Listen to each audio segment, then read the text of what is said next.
Every economic system has a shadow: steel-built railroads, oil-built empires, and one synthetic molecule quietly built one of the most efficient underground profit systems. In modern history, methamphetamine is usually described as a drug problem, a social tragedy, a moral failure. But history tells a colder story. Meth is not a cultural accident. It is not a criminal anomaly. It is a synthetic response to economic pressure. It appears whenever societies demand more output than biology can sustain. This is not a story about addiction. This is a story about productivity, incentives, and power. And once you understand the meth economy, you begin to see how modern systems really function. Part I: Origin, when biology became a bottleneck. The story begins where most financial systems begin, with scarcity. In the late 19th century, industrial societies faced a recurring problem. Human labor was unreliable. Workers tired. Soldiers slept. Attention faded. Biology imposed limits. For emerging industrial and military states, this was unacceptable. In 1885, Japanese chemist Nagai Nagayoshi isolated ephedrine from the ephedra plant. It was intended as medicine, a way to open airways, to restore breath. But markets are rarely satisfied with moderation. By 1919, Akira Ogata transformed this compound into crystalline methamphetamine. The innovation was not chemical, it was economic. For the first time, energy could be manufactured. Alertness could be industrialized. This was the moment biology stopped being the final constraint, and systems took notice. Part 2: War as an accelerator of markets. War does not invent new incentives. It simply removes restraint. In the 1930s, Nazi Germany faced a logistical dilemma. It wanted speed, relentless movement, continuous pressure. Human bodies were insufficient. Pervitin, a methamphetamine-based stimulant, solved this problem.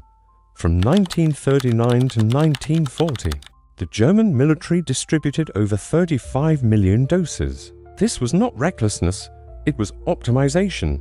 Soldiers became mobile assets, sleep was deferred, fear was suppressed. Blitzkrieg was not just a tactical innovation, it was a pharmacological one. The short-term returns were extraordinary. The long-term costs were ignored, because war economies do not price future liabilities, they externalize them. Part 3: Incentives over morality. Germany was not unique. Imperial Japan deployed methamphetamine under the name Philopon. Factory workers used it to extend shifts. Pilots used it to suppress fear. Kamikaze missions were not driven by ideology alone, they were chemically enabled. This was not madness, it was incentive alignment. When survival of the state outweighs survival of individuals, biology becomes negotiable, and meth was a negotiable solution.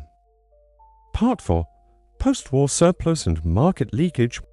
When wars end, systems rarely disappear, they leak. After 1945, Japan faced economic collapse and a surplus of methamphetamine. Pharmaceutical firms redirected supply to civilians.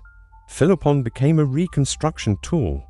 Work longer, consume less, produce more.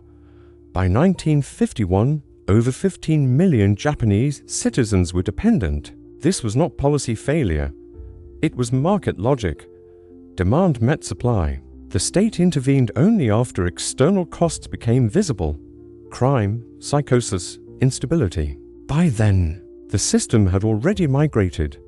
Part 5: The American translation. The United States did not import methamphetamine, it reinvented it. In the 1950s, pharmaceutical companies rebranded stimulants as diet aids and antidepressants. Housewives became consumers, not because they were deviant, but because the economic model demanded perfection, thinness, efficiency, endless energy. Amphetamines monetized dissatisfaction. Billions of pills were legally distributed. When regulation arrived, demand remained and supply adapted. This is how shadow markets are born. Part 6. Decentralization and street production. The 1960s fractured centralized supply.